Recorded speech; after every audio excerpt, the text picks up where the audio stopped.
Naziv kongresni ambasador Slovenije mi v bistvu pomeni načelno priznanje za dosedanje delo, kar pomeni, da smo na fakulteti za elektrotehniko uspešni ne samo pri znanstveno-raziskovalnem delu, ampak tudi prenosu znanja proti industriji, pri pridobivanju, tujih ljudi v Slovenijo, to pomeni s samega stališča potovanj, pa pri spoznavanju Slovenije s stališča tujih ljudi. To pomeni s stališča tujih strokovnjakov, ne Slovenije kot dežele, ampak našega znanja, naših ustanov in ne nazadnje v bistvu naše industrije. Ker nekaj naše industrije v Sloveniji odlično dela in ta industrija sodeluje s svetom. Za stroko je organizacija znanstvenih sestankov, predvsem znanstvenih sestankov v prvi vrsti v živo izrednega pomena, ker težko je v izolaciji, ne da bi vedel, kaj ostali delajo, priti do vseh spoznanj sam.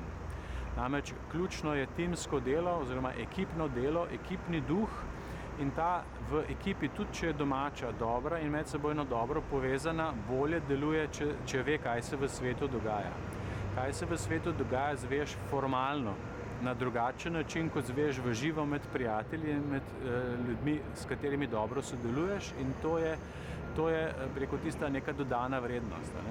Kot v šali rečemo, največje stvari se ne zgodijo formalno na sestanku, ampak v pauzi, na kavici po sestanku, in to so stvari, ki jih težko vrednotimo. Če pripeljemo kongres, recimo 500 strokovnjakov iz znanstvenikov v Slovenijo, to ne pomeni samo milijonskega učinka v neposrednih stroških avionskih prevozov, kotizacij, hotelskih nastanitev, ampak pomeni tudi v bistvu posredno skrb za Slovenijo. To pomeni, vsi, ki so bili v Sloveniji, so pripeljali v Slovenijo v naslednjih letih svoje družine. To so posredni učinki, ki jih je težko neposredno meriti in hkrati so pomenili izhodišča za naslednje kongrese. Tujih 500 ljudi pripeljati v Slovenijo ni preprosto. To pomeni, predvsem je pomembna oseba, ki je na nek način prepoznana s strani tujih udeležencev, ne samo, da je znanstveno in strokovno razgledana, ampak da ima organizacijske in komunikacijske sposobnosti. Mi imamo med kolegi v tujini zelo veliko odličnih raziskovalcev, katerim ne bi nikoli dal organizirati mednarodnega kongresa. Tako da to je definitivno